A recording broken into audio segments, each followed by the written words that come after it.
Abra comigo a sua Bíblia, lá no livro do profeta Isaías, no capítulo de número 38.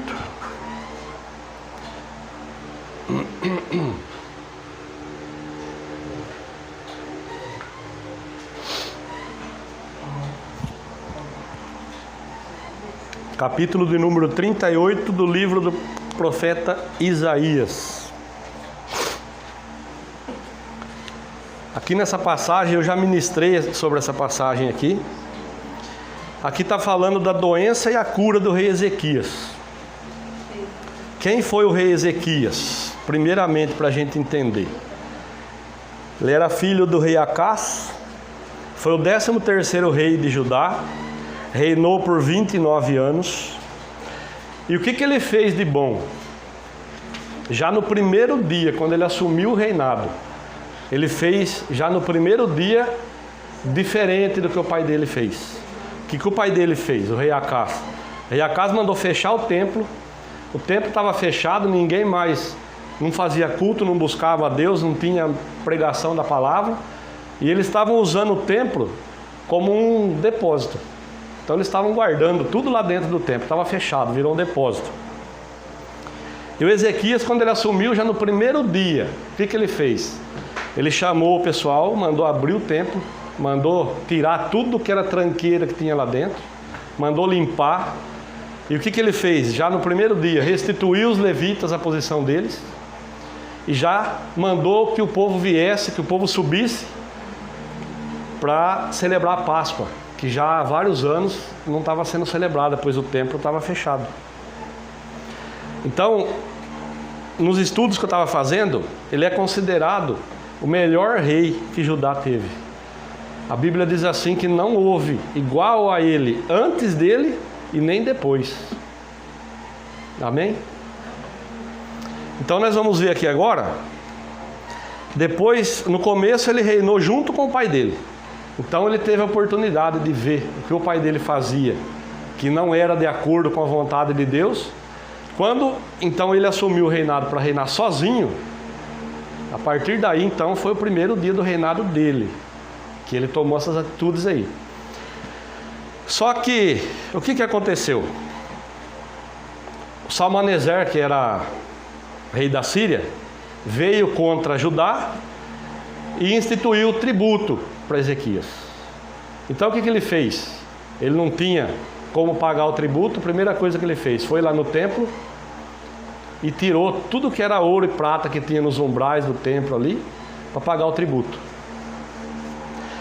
Isso aí teve um reflexo futuramente, que nós vamos ver agora. Essa passagem aqui que fala sobre a doença do rei Ezequias e a cura dele, se os irmãos quiserem conferir também, parece que o texto é igual, muda 2 ou 3 palavrinhas, em 2 Reis, capítulo 20. Só que eu peguei aqui em Isaías, porque tem algumas palavrinhas aqui, um pouquinho diferente, que dá um outro sentido para o que a gente vai ver. Aí diz assim, ó: por aquele tempo, Ezequias ficou muito enfermo, à beira da morte. E o profeta Isaías, filho de Amós, foi visitá-lo e lhe declarou: assim diz o Senhor, põe em ordem a tua casa, porquanto vais morrer, e não te recuperarás dessa doença. Olha que coisa séria. O homem, está descrito na Bíblia que ele foi o melhor rei que Judá teve. Não teve melhor do que ele nem antes e nem depois dele. Mas pela atitude que ele teve lá, vamos dizer o português claro, né? Na verdade ele saqueou o templo. Primeiro ele mandou abrir, ele restituiu tudo, ele mandou limpar, tirar tudo que tinha lá dentro, fez o dever de casa, né? Fez tudo o que tinha que fazer. Quando a coisa apertou, o que ele fez? Ele saqueou o templo. Ele foi lá, ele tirou o ouro, a prata que tinha nos umbrais do templo, para pagar tributo para Salmaneser. Olha o que aconteceu com Salmaneser. Quer ver?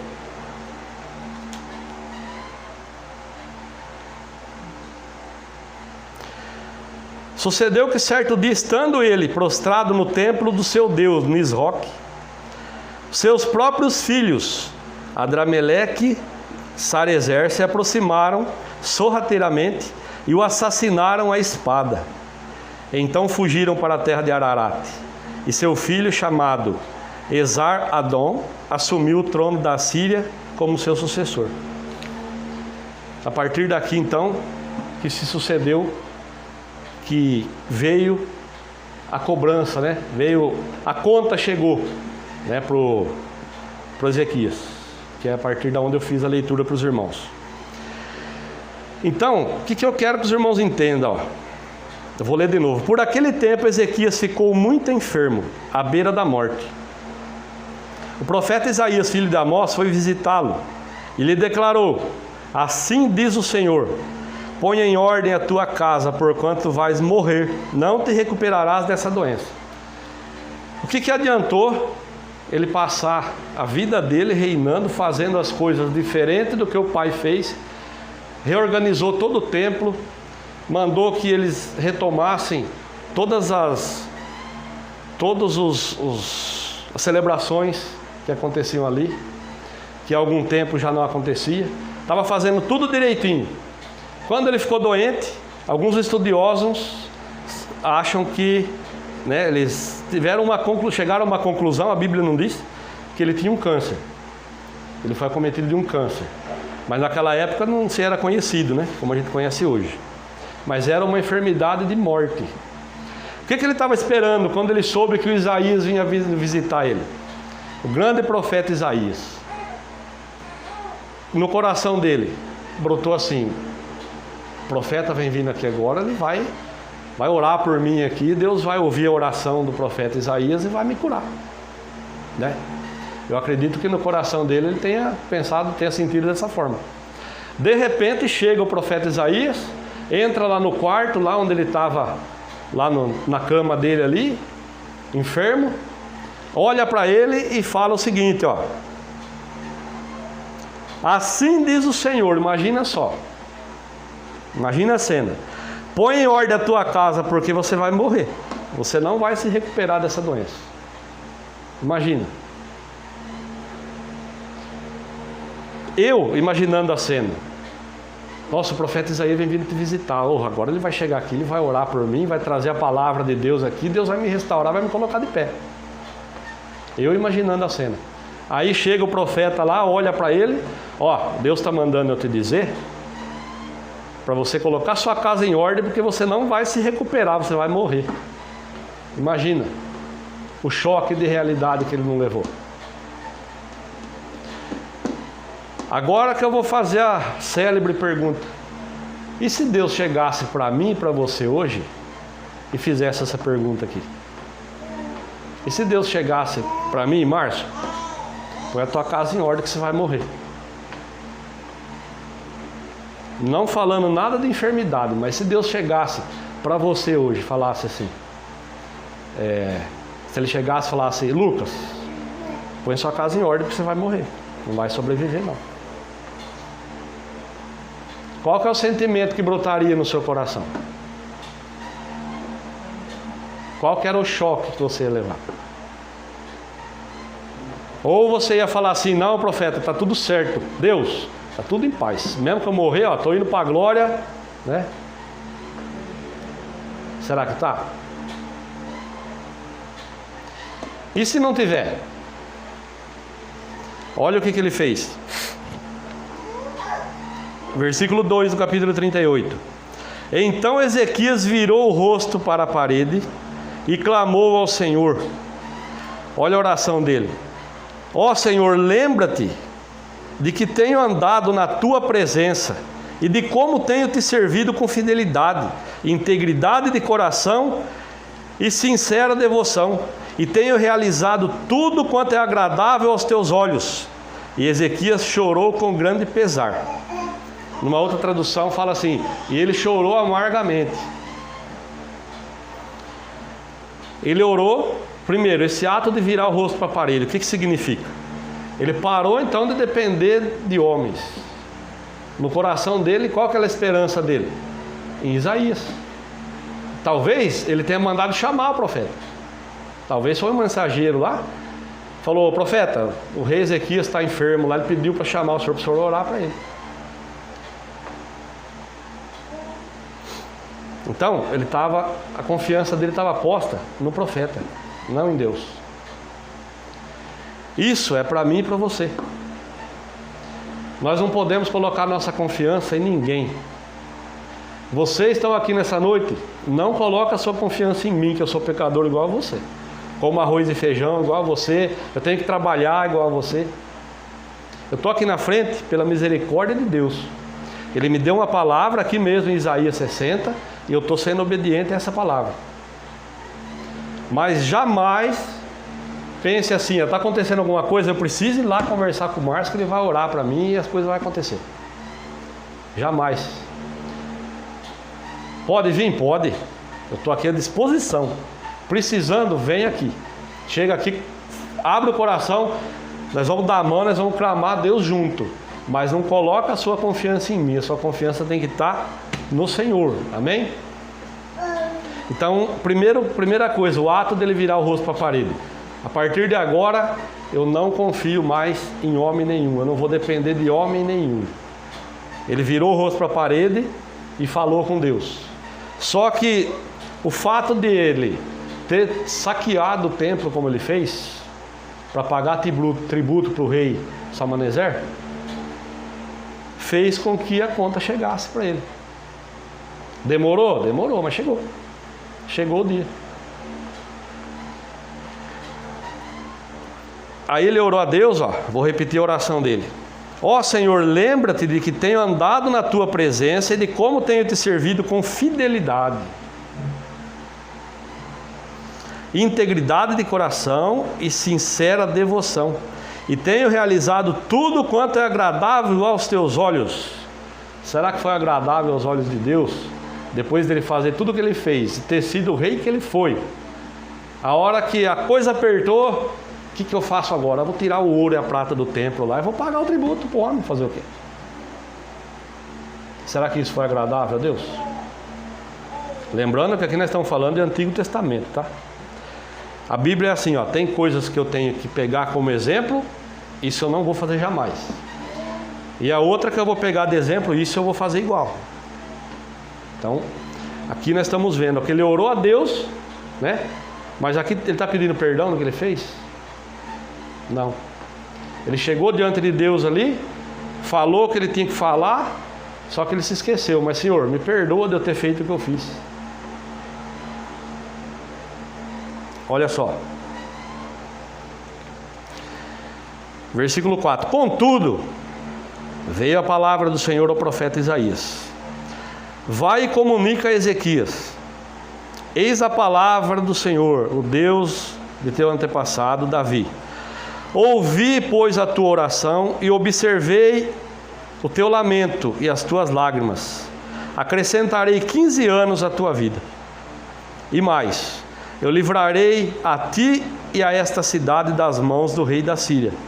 Eu assegurarei a proteção desta cidade. Amém? Ele não se consertou com Deus do que ele tinha feito.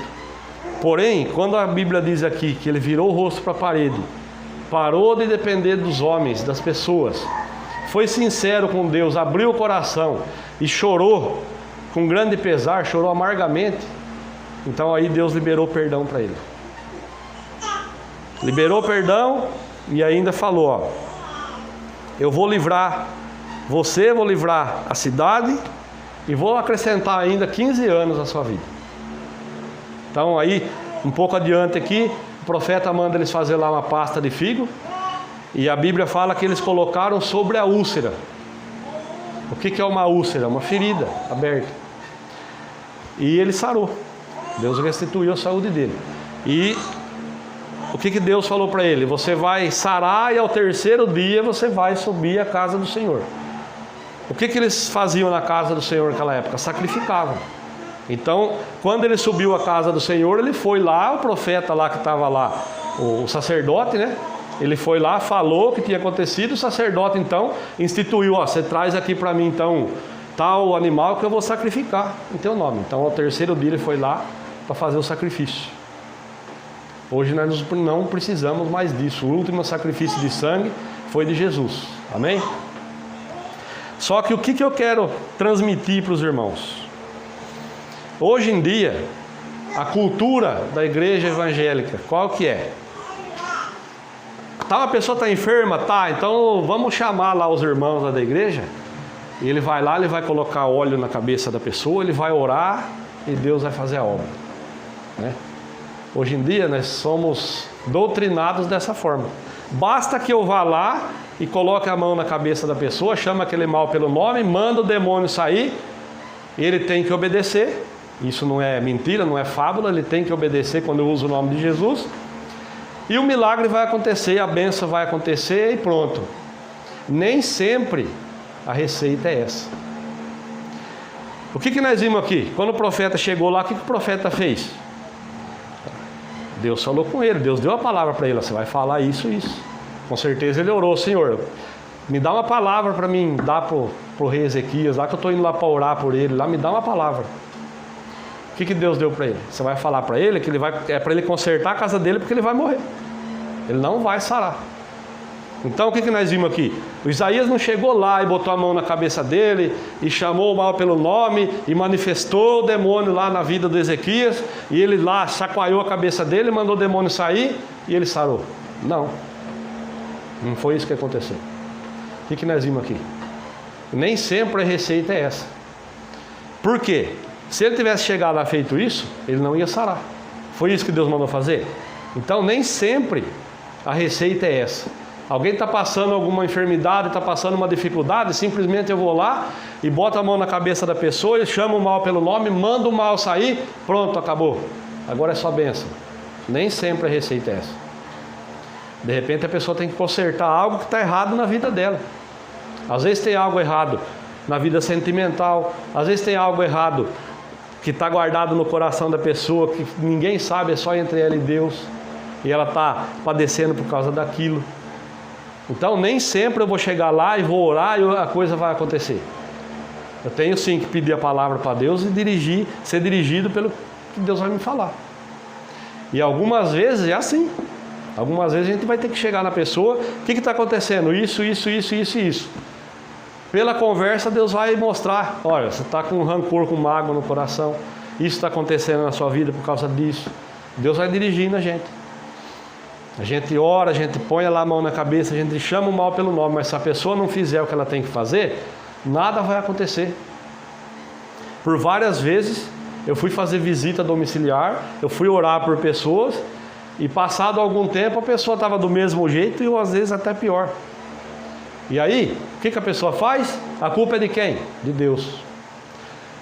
A culpa é de Deus, o obreiro que não está em consagração, o pastor que não está em consagração, a igreja é fraca.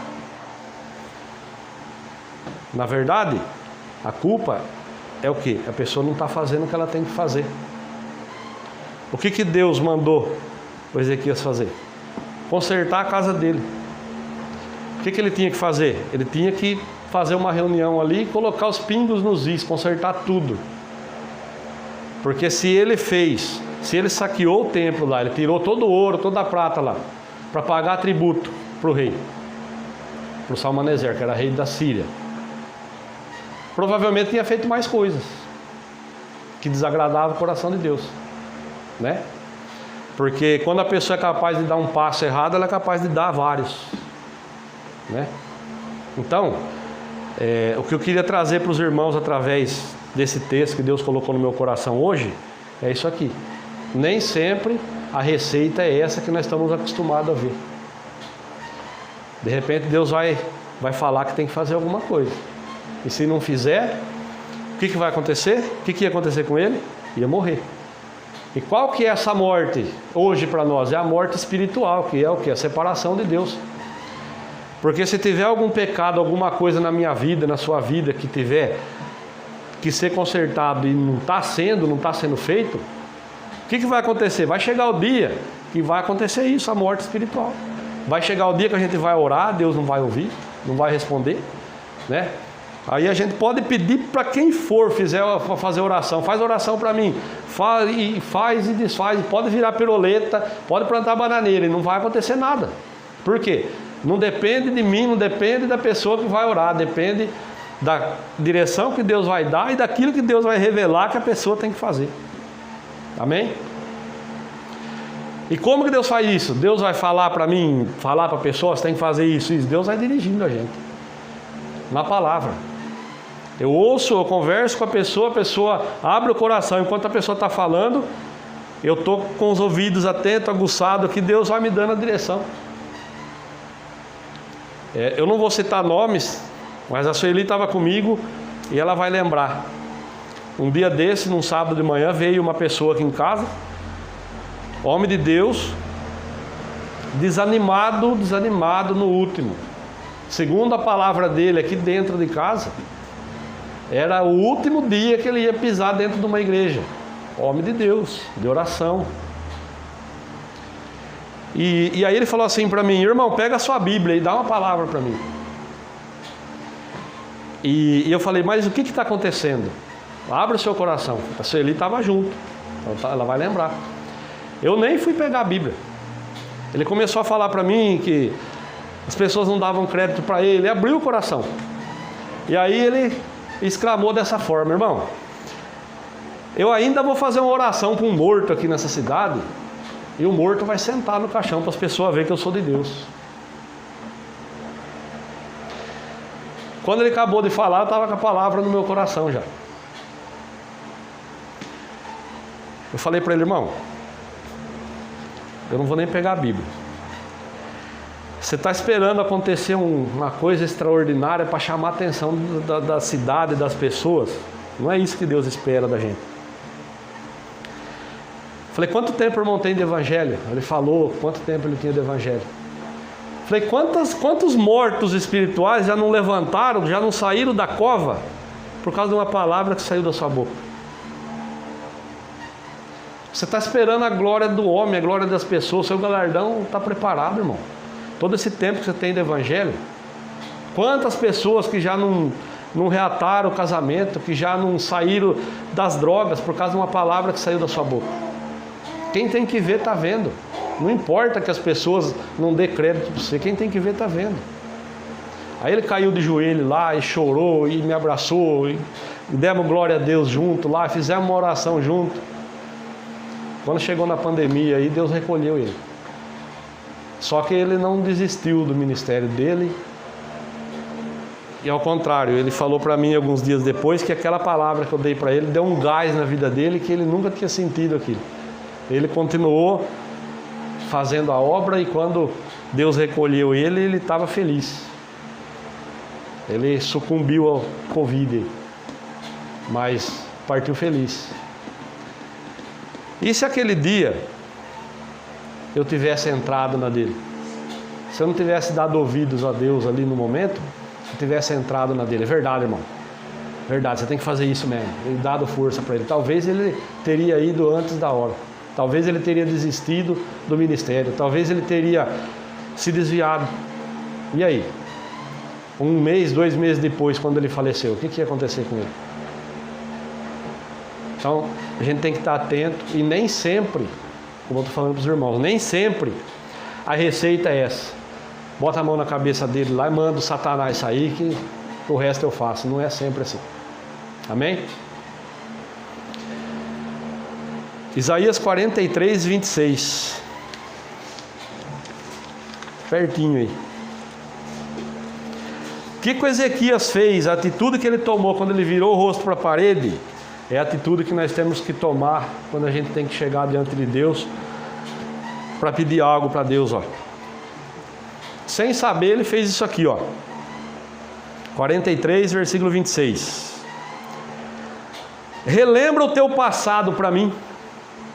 Vamos discutir a tua causa. Apresenta as tuas razões e motivos para que eu possa te justificar.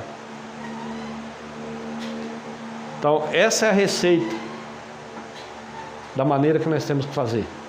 Sem saber, sem conhecer isso aqui, o Ezequias fez.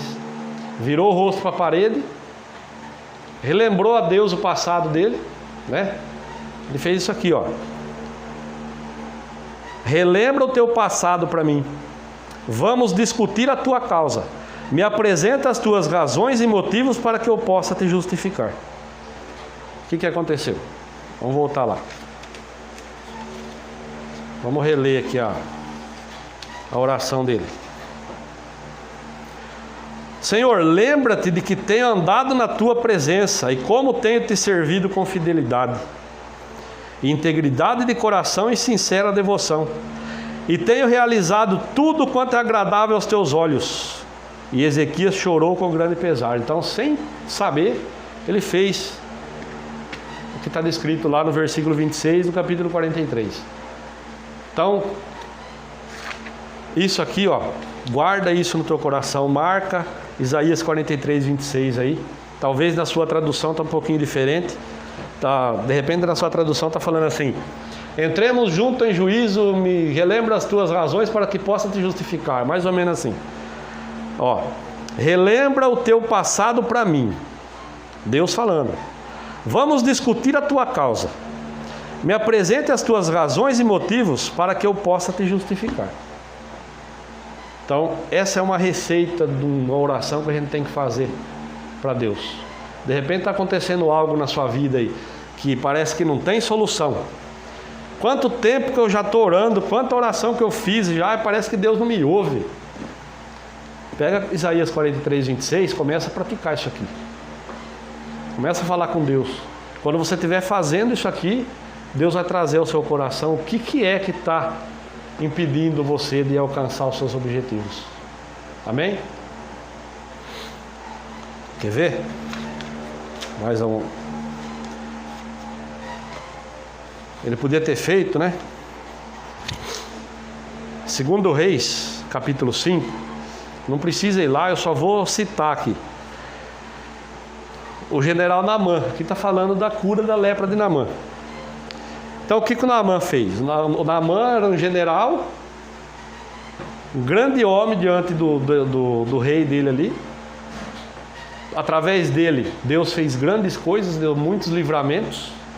Só que quando ele chegava em casa, tirava a armadura dele ali, estava leproso. Ninguém sabia.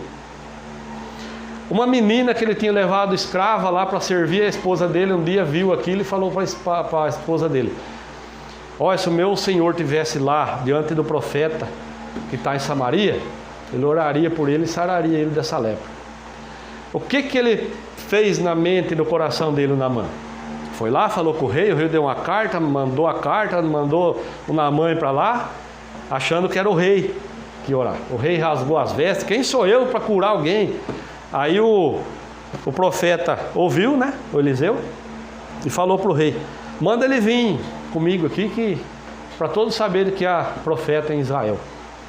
Quando ele chegou lá, ele tinha uma novela feita na mente dele.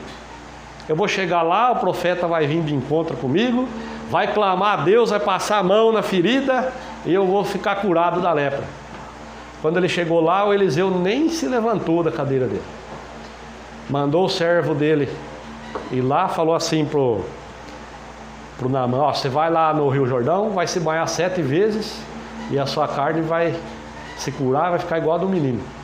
O que ele fez? Obedeceu? Não, ficou irado. Eu achava que ele ia sair aqui, ia clamar a Deus, ia passar a mão na ferida e eu ia ficar curado. E ele achou que foi um desaforo para ele.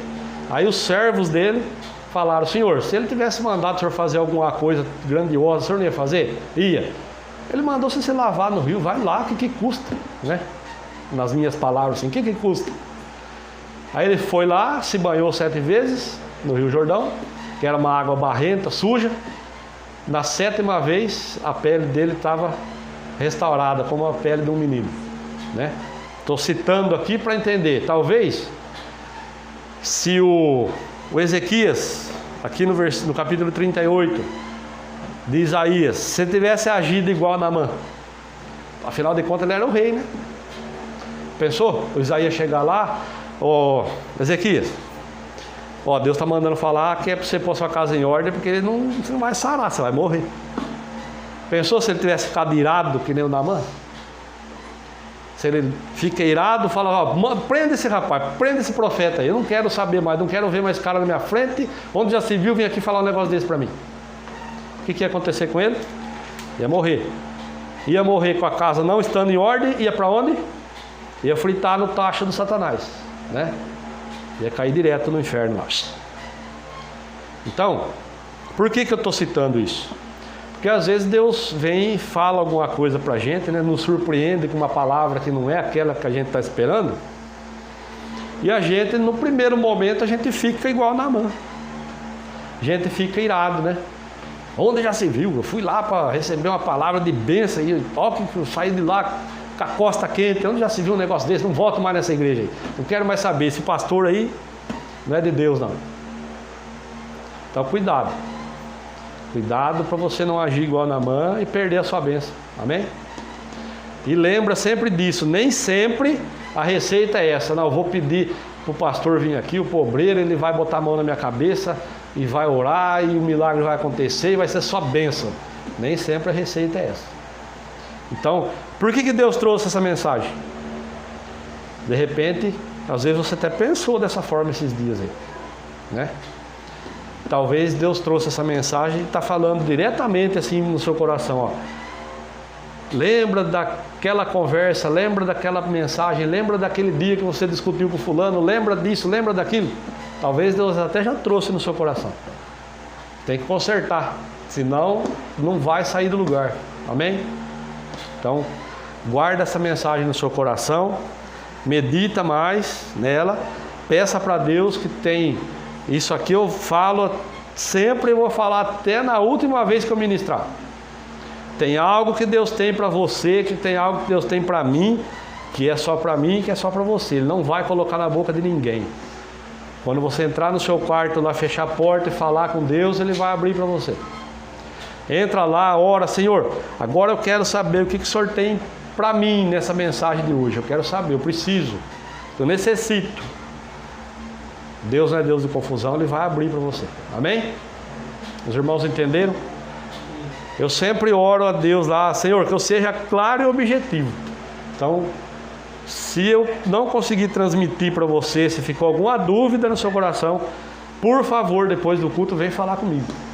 Não leva essa dúvida embora, não. Amém? Curva a sua cabeça, feche os seus olhos. Senhor, em nome de Jesus, meu Deus, assim como o Senhor colocou essa mensagem no meu coração, assim, meu Deus, como o Senhor tratou comigo em algumas áreas ali, eu creio, meu Deus, que tem algo que o Senhor tem para liberar para esse meu irmão, para essa minha irmã, que é só entre o Senhor e ela, entre o Senhor e Ele. Então, meu Deus, nessa noite ainda, quando essa pessoa entrar no quarto dela, clamar ao Senhor e pedir, meu Deus, assim como eu disse, o Senhor não é Deus de confusão, o Senhor vai abrir para ela o que ela tem que fazer. E tudo, meu Deus, é para a honra e a glória do Teu nome, Senhor. Cuida, meu Deus, do coração de cada um aqui. Mostra, meu Deus, aquilo que tem que ser mudado, aquilo que tem que ser tirado, aquilo que tem que ser lançado fora. Há algum tempo já, Senhor, o Senhor vem falando dessa forma, o Senhor vem falando, meu Deus, seguidamente sobre limpar o coração, sobre lançar fora aquilo que não presta, de coisas que está guardada no coração da gente que faz tempo já. Meu Deus, o Senhor não é Deus de confusão. Se o Senhor está sendo repetitivo, Pai, é porque tem algo que precisa ser feito rápido. Meu Deus, então, em nome de Jesus, mostra para essa pessoa, meu Deus, que está aqui nessa noite, necessitando, meu Deus, do esclarecimento. Mostra para ela o que ela tem que fazer, o que ela tem que consertar, meu Deus, para que ela faça o mais rápido possível, porque nós não sabemos, meu Deus, o dia e a hora que o Senhor vai mandar o Teu Filho Jesus para arrebatar a igreja. E se essa pessoa, meu Deus, não consertar o que tem que ser consertado, quando chegar esse dia ela vai ficar. Meu Deus, então, em nome de Jesus, dá direção, meu Deus, prepara momentos para essa pessoa, Senhor, para que o Seu nome seja glorificado em nome de Jesus. E assim eu oro e te agradeço em nome de Jesus, e você diga amém e graças a Deus. Amém, irmãos? Enquanto